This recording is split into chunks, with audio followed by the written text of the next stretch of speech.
Topic है उत्क्रमणीय अभिक्रिया और अनुत्क्रमणीय अभिक्रिया। उत्क्रमणीय अभिक्रिया क्या होती है? ऐसी अभिक्रिया जो दोनों दिशाओं में चलती है, अभिकारक से उत्पाद की ओर और उत्पाद से अभिकारक की ओर। जैसे नाइट्रोजन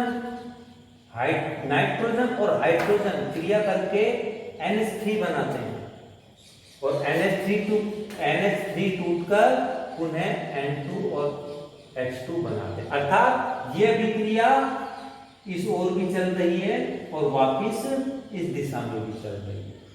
N2H2 से तो NH3 बन रहा है और NH3 से N2 और H2 बन रहा है। यह ऐसी अभिक्रिया कहलाती है उत्क्रमणीय अभिक्रिया। दूसरा अनुत्क्रमणीय अभिक्रिया जो एक ही दिशा में चलती है, जैसे carbon plus oxygen equal to carbon dioxide, ये एक ही दिशा में चल रही है, तो ये अभिक्रिया होगी अनुत्क्रमणीय अभिक्रिया। अनुत्क्रमणीय अभिक्रिया। तो उत्क्रमणीय दोनों दिशाओं में चलने वाली अभिक्रिया, अनुत्क्रमणीय केवल एक ही दिशा में चलने वाली अभिक्रिया। नेक्स्ट आते हैं ऑक्सीकरण और अपचयन। और ऑक्सीकरण और अपचयन अभिक्रिया को हम सबसे पहले ऑक्सीजन के संयोग और वियोग के आधार पर पढ़ते हैं। जहां पर ऑक्सीजन का संयोग होता है उसे ऑक्सीकरण कहते हैं। ऑक्सीजन का जहां पर जुड़ना या संयोग होता है उसको ऑक्सीकरण कहते हैं।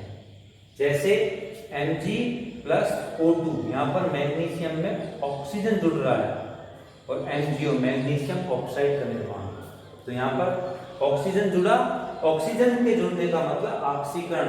किसी भी पदार्थ में ऑक्सीजन का जुड़ना ऑक्सीकरण कहलाता है।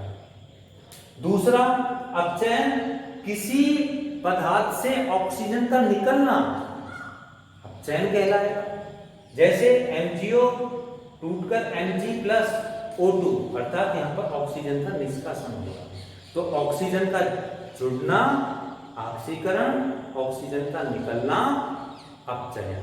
इसी प्रकार दूसरे हाइड्रोजन के संयोग और निकलने के आधार पर, हाइड्रोजन का संयोग जुड़ने पर अपचयन अभिक्रिया और हाइड्रोजन के निकलने पर ऑक्सीकरण अभिक्रिया। अर्थात ऑक्सीकरण वह अभिक्रिया है जिसमें हाइड्रोजन का निष्कासन होता हो।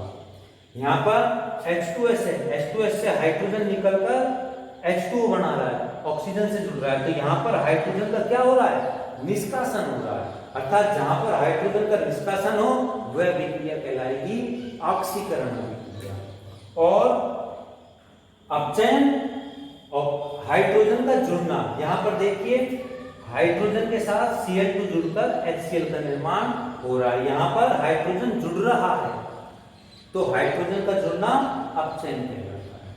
तीसरा विद्युत धनी तत्वों के संयोग और वियोग के आधार पर, जहां पर धन तत्वों का निष्कासन होता है, जहां पर धनी तत्वों का निष्कासन होता है वो ऑक्सीकरण कहलाता है। देखो यहां पर Ki+Cl2 KCl+I2, यहां पर किसका निष्कासन हुआ है? धन तत्व का। किसका निष्कासन हुआ है? धन तत्व। यहां पर धन तत्व का निष्कासन हुआ है। और ऋण तत्व का योग, धन तत्व का योग, जहां पर धन तत्व का योग हो उसे अपचयन कहते हैं। यहां पर Mg+Cl2 MgCl2, यहां पर जो धन तत्व है उसका क्या हो रहा है? वो संयोग हो रहा है, और ऊपर क्या हो रहा था? धन तत्व का निष्कासन। अर्थात सीधा सीधा ये समझ लो, धन तत्व का निष्कासन ऑक्सीकरण और धन तत्व का संयोग अपचयन। तीसरा है विद्युत ऋणी तत्वों के संयोग और वियोग जन के आधार, जहां पर ऋण तत्व का संयोग होता है वह ऑक्सीकरण कहलाता है, और जहां पर ऋण तत्व का निष्कासन होता है वो अपचयन कहलाता है। देखो अगर इसको हम शॉर्ट रूप में देखें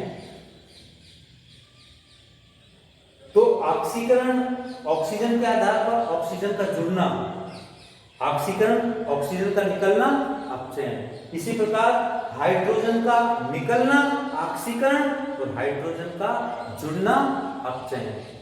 इसी प्रकार विद्युत धनी तत्व, धन तत्व का निकलना ऑक्सीकरण और धन तत्व का जुड़ना अपचयन। ऋण तत्व का निकलना ऑक्सीकरण और ऋण तत्व का जुड़ना अपचयन। इस प्रकार हम ऑक्सीकरण और अपचयन को इन 4 आधार पर हमने पढ़ा। इसका एक आधार और होता है इलेक्ट्रॉन के आधार पर ऑक्सीकरण और अपचयन। वो हम आपको नेक्स्ट टॉपिक में पढ़ाएंगे, नेक्स्ट डे पढ़ाएंगे।